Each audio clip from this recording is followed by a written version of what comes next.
The story of a fisherman. There was once upon a time a fisherman so old and so poor that he could scarcely manage to support his wife and 3 children. He went every day to fish very early, and each day he made a rule not to throw his nets more than 4 times. He started out one morning by moonlight and came to the seashore.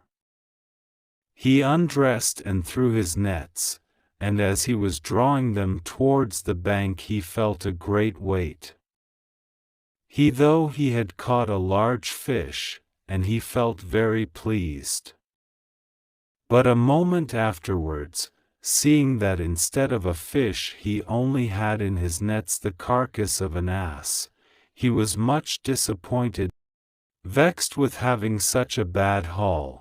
When he had mended his nets, which the carcass of the ass had broken in several places, he threw them a second time.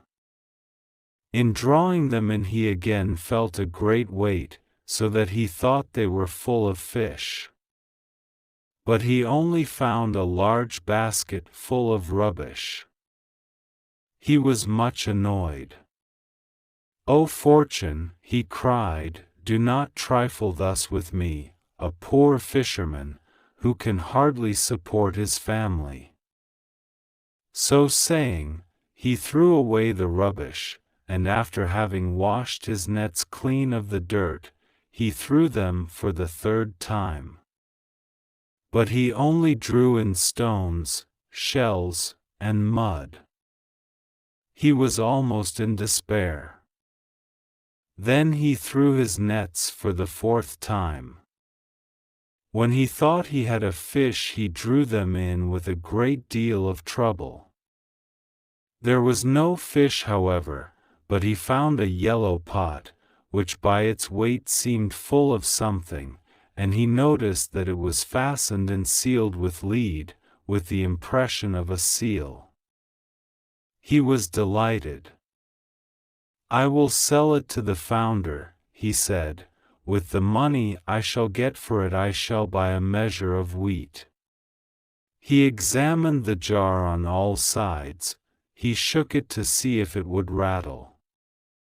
But he heard nothing, and so, judging from the impression of the seal and the lid, he thought there must be something precious inside. To find out, he took his knife, and with a little trouble he opened it.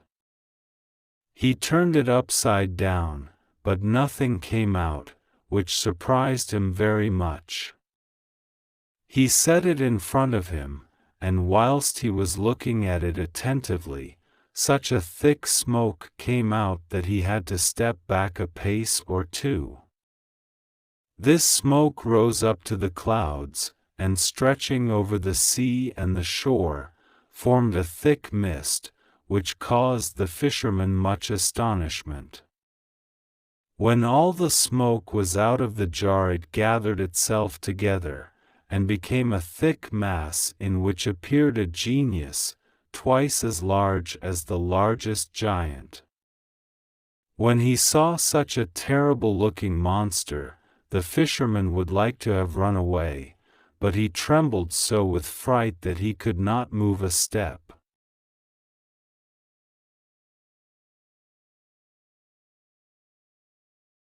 "Great king of the genii," cried the monster, "I will never again disobey you."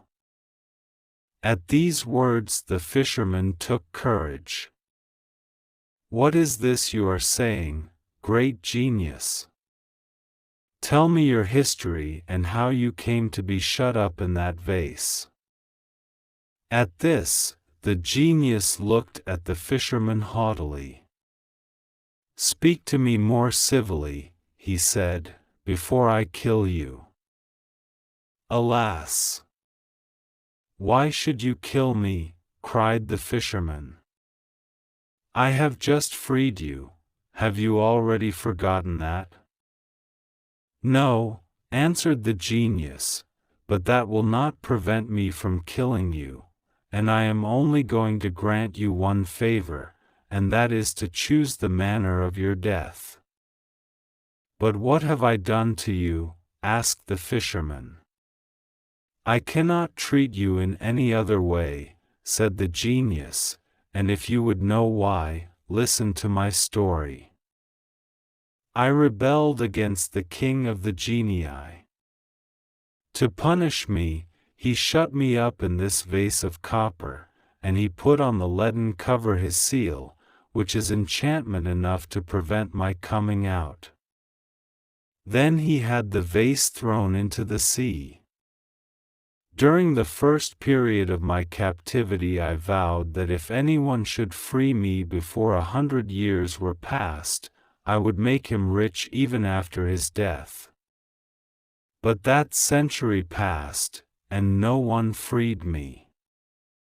In the 2nd century I vowed that I would give all the treasures in the world to my deliverer, but he never came. In the 3rd, I promised to make him a king, to be always near him, and to grant him 3 wishes every day, but that century passed away as the other 2 had done, and I remained in the same plight. At last I grew angry at being captive for so long, and I vowed that if anyone would release me I would kill him at once, and would only allow him to choose in what manner he should die. So you see, as you have freed me today, choose in what way you will die." The fisherman was very unhappy. "What an unlucky man I am to have freed you. I implore you to spare my life." "I have told you," said the genius, "that it is impossible. Choose quickly, you are wasting time." The fisherman began to devise a plot. "Since I must die," he said, "before I choose the manner of my death, I conjure you on your honor to tell me if you really were in that vase?" "Yes, I was," answered the genius. "I really cannot believe it," said the fisherman. "That vase could not contain one of your feet even, and how could your whole body go in? I cannot believe it unless I see you do the thing." Then the genius began to change himself into smoke, which, as before, spread over the sea and the shore, and which, then collecting itself together, began to go back into the vase slowly and evenly till there was nothing left outside.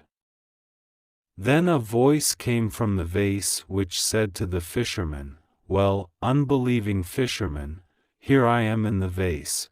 Do you believe me now?"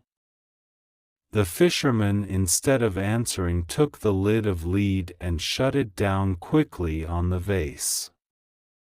"Now, O genius," he cried, "ask pardon of me, and choose by what death you will die.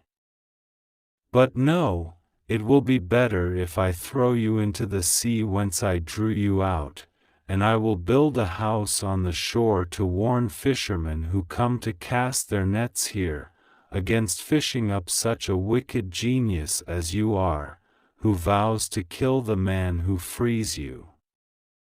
At these words the genius did all he could to get out, but he could not, because of the enchantment of the lid. Then he tried to get out by cunning. "If you will take off the cover," he said, "I will repay you." "No," answered the fisherman, "if I trust myself to you I am afraid you will treat me as a certain Greek king treated the physician Douban. Listen, and I will tell you.